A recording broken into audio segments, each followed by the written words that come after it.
Bonjour à tout le monde. Je vais vous présenter rapidement les liens que l'on peut faire entre la dynamique d'une association, qui s'appelle l'association PIDAPI, et le pédagogue qui fait l'objet de nos préoccupations là aujourd'hui, c'est-à-dire Jigoro Kano. Donc j'ai intitulé ma communication des ceintures pour coopérer, présentation de la démarche PIDAPI. Donc ce que je vais vous proposer pendant ces quelques minutes, c'est quelques éléments de réponse par rapport à ces questions. Déjà, qu'est-ce que PIDAPI? C'est un acronyme qui n'est pas bien connu. Quels sont les liens entre PIDAPI et Jigoro Kano? Quels sont les outils PIDAPI? Puisque c'est un ensemble d'outils qui s'inscrivent dans une démarche.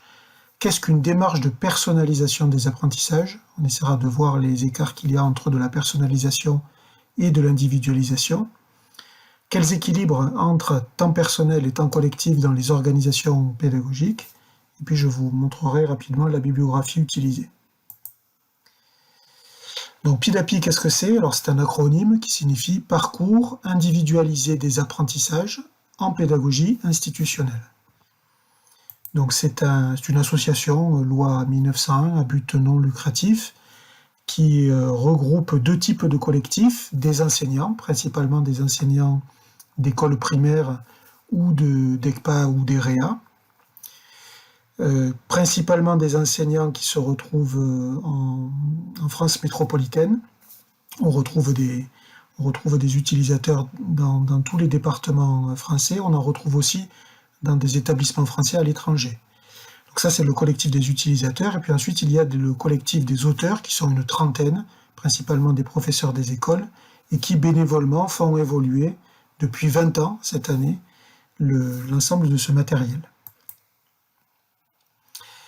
Donc les liens entre cette association, PIDAPI, et Jigoro Kano, il y a deux idées. La première, c'est la devise essentielle de Jigoro Kano, c'est un minimum d'effort pour un maximum d'efficacité.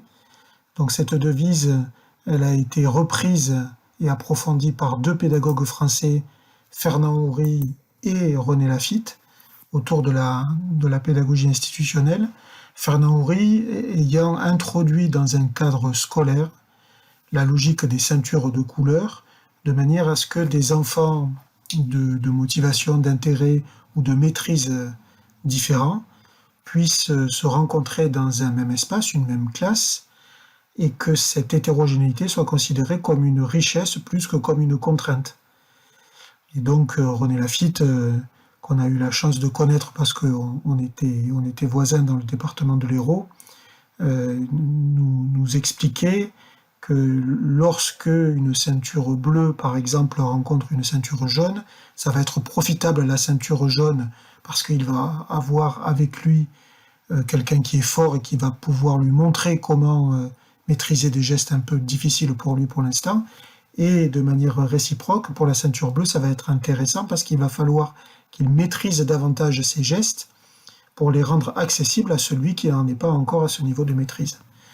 Et donc le gros avantage des apports de Jigoro Kano avec cette introduction de ceintures, qui deviennent des ceintures de compétences ou de maîtrise d'items de savoir scolaire, c'est que l'hétérogénéité devient quelque chose d'intéressant, de valorisant pour organiser et penser la pédagogie dans le cadre de la classe. Donc le matériel PIDAPI reprend les couleurs un peu traditionnelles des ceintures de judo, jaune, orange, vert clair, vin forcé, bleu clair, bleu foncé, marron clair, marron foncé. On a introduit violet clair, violet foncé et la ceinture noire. Et donc ces couleurs sont réparties du cycle 2 jusqu'à la fin du cycle 3, début du cycle 4 des programmes d'enseignement français. Donc il y a eu tout un tas de matériels qui ont été utilisés. Ça, c'était la première version en 2003. Et donc le principe de ce premier matériel, c'est qu'il y avait des fiches en français et en mathématiques. Chaque fiche représentant non pas une compétence, mais on a appelé ça un item. Là, dans l'exemple que je donne, c'est reconnaître deux droites perpendiculaires. C'est pas véritablement une compétence, c'est pas seulement un savoir déclaratif, c'est autre chose. C'est pour ça qu'on a préféré appeler ça la notion d'item. Et donc la logique de ce matériel, c'est que sur un recto et un verso, il y a une situation pour que les élèves puissent se déterminer par rapport à des degrés de difficulté différents de maîtrise de cet item, un conseil qui donne l'essentiel du savoir à maîtriser par rapport à cet élément de savoir, quelques exemples, un entraînement sur le recto qui est corrigé au verso, donc là ça s'appuie sur les apports de Carlton Washburn sur l'autocorrection dans les supports d'individualisation du travail des élèves, et puis un test qui lui est un exercice non autocorrectif parce que c'est celui qui a pour visée de valider un peu la fin du travail autour de cette fiche, et c'est un test qui est uniquement corrigé par l'enseignant. Donc ça c'était la version de 2003, et donc en 2009 on avait construit une version 4, un peu plus épurée, avec de premiers éléments graphiques nouveaux. En 2017, on en était à la version 7, qui, elle, avait ajouté quelque chose qui était nouveau. C'est véritablement un travail sur des compétences, c'est-à-dire que, outre les ceintures classiques, grammaire, orthographe, vocabulaire, on a introduit ce qu'on a appelé des ceintures complexes, qui ont pour objectif véritablement d'évaluer des compétences, c'est-à-dire la combinaison d'items derrière des tâches qui se veulent les plus authentiques et véridiques possibles. Et donc là, on voit par exemple sur la ceinture j'écris, on a ici les items des ceintures d'entraînement qui sont notés, mais les consignes qui sont données aux élèves leur donnent la possibilité de combiner ces items dans des situations les plus complexes possibles. Et donc on introduit avec cette version 7 une première forme d'évaluation de compétences. Et donc là, en 2023, on en est à la version 8, qui apporte des éléments graphiques pour que les supports soient beaucoup plus accessibles aux élèves. Il y a des supports avec des QR codes qui renvoient à des vidéos ou à des exercices en ligne sur des générateurs d'exercices. Et puis il y a cette dimension de couleur qui devrait rendre plus accessibles les activités de travail. Donc ce matériel se décompose par un certain nombre de ceintures. Donc il y a des ceintures, on dit de français, donc mots, phrases, texte, et la ceinture complexe j'écris. Les ceintures dites de mathématiques avec calcul, espace et géométrie, grandeur et mesure, numération, qui toutes les quatre donnent lieu à une ceinture complexe je résous. Et puis il y a d'autres ceintures comme sciences, histoire, géographie. Les auteurs de ce collectif ont créé du matériel pour des enfants de cycle 3 et aussi du matériel jaune et orange pour des enfants de cycle 2, avec des formes de fiches sans consigne écrite pour rendre accessibles les tâches qui sont demandées. Donc la deuxième devise de Jigoro Kano, c'est entraide et prospérité mutuelle. Et ce matériel, et c'est un peu le projet de l'association Pilapi, vise à être proposé dans des classes qui s'organisent autour d'une pédagogie coopérative. Donc c'est à ce titre que on ne peut pas penser l'utilisation du matériel Pilapi, les fiches dont je viens de parler, dans une classe où il n'y aurait pas de coopération. Alors ce qu'on entend par coopération, là je m'appuie sur des travaux personnels, c'est pas une pédagogie particulière, c'est pas uniquement de la pédagogie freinée, c'est pas uniquement les coopératives scolaires, c'est l'ensemble de tout ce qui donne la possibilité à des élèves d'agir ou d'apprendre avec, par et pour d'autres, et ça dans l'objectif d'en retirer un intérêt personnel, et là principalement dans la démarche Pilapi, un intérêt de l'ordre de l'amélioration des apprentissages scolaires. Donc il y a un certain nombre de travaux qui expliquent qu'on ne devrait pas en fait parler de coopération, mais plutôt situer de manière beaucoup plus fine un certain nombre de déclinaisons coopératives. Donc là on en a identifié un certain nombre. L'aide, l'entraide, le tutorat, qui, on le verra un petit peu plus loin, sont surtout intéressantes pour débloquer des élèves face à un problème de motivation, soit un problème de compréhension de consignes. Tout ce qui est travail en groupe pour susciter des désaccords entre les élèves et donc ouvrir à du questionnement qui donne lieu à du désir d'apprendre. du travail en atelier pour donner la possibilité aux élèves d'apprendre par vicariance, ou du travail en équipe pour aller plus loin que des apprentissages mécanisés et tendre vers le développement de véritables compétences qui s'inscrivent dans des démarches de projet. On a aussi dans les approches coopératives des marchés de connaissances, dont le principe est de donner la possibilité à chaque élève de tenir un stand pour transmettre un certain nombre de connaissances qu'il maîtrise, et ainsi d'augmenter en confiance en soi. Et puis d'autres pratiques sur lesquelles je ne m'étendrai pas ici, des jeux coopératifs, des conseils coopératifs, des discussions démocratiques comme les discussions à visée démocratique ou philosophique. On parle plus avec PIDAPI d'une démarche de personnalisation des apprentissages. C'est-à-dire qu'au départ, le matériel était pensé pour organiser de l'individualisation au sein de classes coopératives, mais cette combinaison entre individualisation et coopération donne lieu à quelque chose qui est beaucoup plus cohérent dans l'ensemble et qui offre aux élèves des situations d'apprentissage où ils ne sont pas tout seuls face à des fiches ou face à des difficultés qu'ils pourraient rencontrer. Et donc c'est ce qui nous a amené à distinguer, ou en tout cas à formaliser la distinction entre individualisation et personnalisation. L'individualisation, c'est le fait de considérer les élèves comme des individus insécables, ce qui leur permet d'être un et de dire je, alors que la personnalisation, à l'image de l'objet de la Rome antique, le persona, le masque de théâtre, c'est plutôt des individus, mais inscrits dans un réseau relationnel.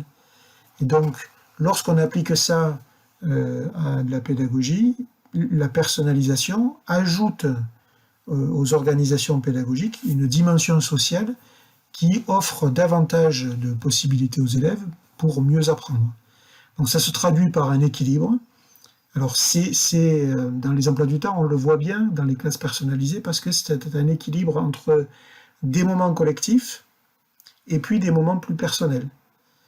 De manière un peu plus précise, ça se traduit par des situations didactiques qui la plupart du temps sont conduites et pensées par l'enseignant, autour d'objets didactiques, mais aussi des situations d'individualisation où les élèves sont face à des travaux scolaires qui correspondent à là où ils en sont, c'est-à-dire c'est pas trop simple, c'est-à-dire c'est des choses qu'ils n'ont pas déjà réussi, c'est pas inaccessible, c'est-à-dire qu'ils n'en sont pas encore là, et là on voit bien tout l'intérêt des ceintures apportées par Jigoro Kano. C'est dans cette zone intermédiaire où les élèves, avec un petit étayage, vont pouvoir apprendre quelque chose de nouveau. Et pour donner un petit peu de lien humain à cette articulation entre situation didactique et individualisation, c'est là qu'interviennent des situations de coopération. Donc des situations de coopération entre individualisation et coopération, c'est tout ce qui est aide, entraide, tutorat. Tout ce qui est coopération et didactique, c'est tout ce qui concerne le travail en groupe. Et puis le lien entre individualisation et situation didactique, ça va être le véritable travail sur le développement de compétences, notamment autour du travail en équipe et des démarches de projet. Donc on retrouve ces éléments avec les références, entre autres dans cet écrit, qui explique en quoi les pistes autour de la personnalisation des apprentissages sont d'un côté encore peu développées dans les systèmes pédagogiques, et d'un autre serait peut-être une alternative intéressante pour penser une différenciation qui ne stigmatise pas les élèves les plus vulnérables et ne leur rend pas pour ces élèves la tâche scolaire soit trop simple, ce qui aurait pour conséquence d'amoindrir le niveau scolaire, soit inaccessible, ce qui aurait pour tendance de les décourager. Donc une démarche avec des outils PIDAPI peut s'inscrire dans des logiques didactiques classiques. Là, en violet, j'ai reproduit, à l'image des travaux de Jean-Marie Gillig, ce qu'on appelle une séquence organique en didactique, c'est-à-dire avec les étapes un peu typiques qu'on retrouve quels que soient les champs disciplinaires, donc avec une phase de découverte, une phase de situation-problème, qui donne lieu ensuite à une formalisation des savoirs, pour que les élèves comprennent ce qu'ils sont en train de faire et mettent du sens. Mais il ne suffit pas d'avoir compris pour avoir appris. Il y a besoin de développer des automatismes, c'est tout l'objet des entraînements. Et puis au bout d'un moment, c'est intéressant de mettre les élèves en situation d'évaluation pour qu'ils puissent montrer ce qu'ils ont appris, ce qu'on appelle une évaluation formative, qui permet de donner un statut, soit aux réussites, soit aux erreurs. Donc les réussites pour valider ce qu'ils ont compris, et ce qu'ils ont a priori appris, et les erreurs pour les aider à diversifier, sous forme de différenciation pédagogique non stigmatisante, la suite des séquences, et de manière à pouvoir aboutir à une évaluation sommative. Et donc, le lien entre cette structuration didactique de l'enseignement et les organisations coopératives, c'est que le travail en groupe intervient au moment de l'étude d'une situation problème, alors que tout ce qui est aide, entraide, tutorat, travail en atelier est plutôt pertinent au moment des entraînements, avec des visées de déblocage de l'activité des élèves. Et puis tout ce qui est aide, entraide, tutorat, travail en atelier et travail en équipe participe à de la différenciation pédagogique sans prendre le risque de constituer des groupes de niveau à l'intérieur de la classe, ou même sans avoir besoin d'externaliser l'aide et donc de prendre le risque de stigmatiser encore plus les enfants les plus fragiles.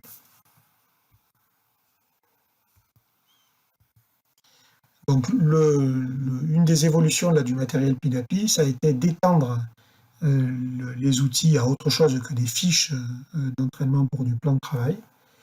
Et donc, une des dernières réalisations des auteurs a été une batterie de banques de situations problèmes qui vise à la fois étayer les moments collectifs qui sont conduits par l'enseignant et puis faire du lien entre ces moments collectifs et les moments plus personnels où les élèves sont en plan de travail.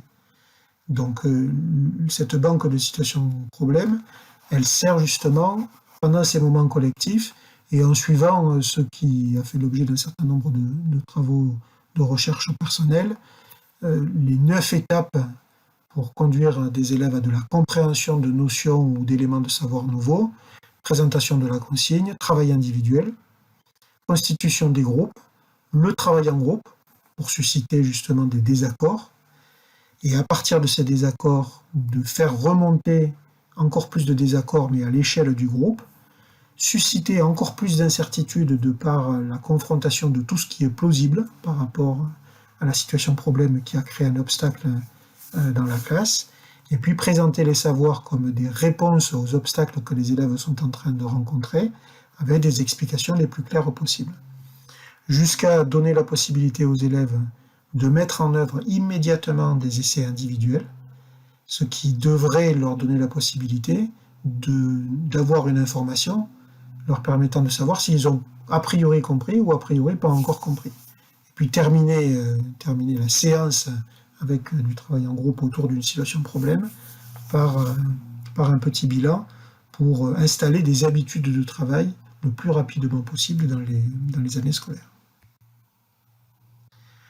Donc voilà, on retrouve bien derrière cette logique de la démarche PIDAPI une articulation entre des situations didactiques qui, la plupart du temps, correspondent à des moments collectifs de découverte de nouvelles notions, des moments d'individualisation par du matériel qui est apporté et qui donne la possibilité à l'enseignant de se mettre en retrait et d'adopter par exemple des postures derrière une table d'appui, et puis des situations de coopération qui enrichissent toute cette articulation par un lien très humain à l'intérieur de la classe qui se transforme, comme le disait Célestin Freinet, en une sorte de ruche au sein de laquelle chacun sait exactement ce qu'il a à faire. Donc voilà quelques références que j'ai utilisées pour cette communication et dans lesquelles vous devriez trouver davantage de détails sur tout ce qui a été très rapidement expliqué dans cette communication. Je vous remercie et vous souhaite de belles réflexions suite à la connaissance de la présentation de la démarche PIDAPI.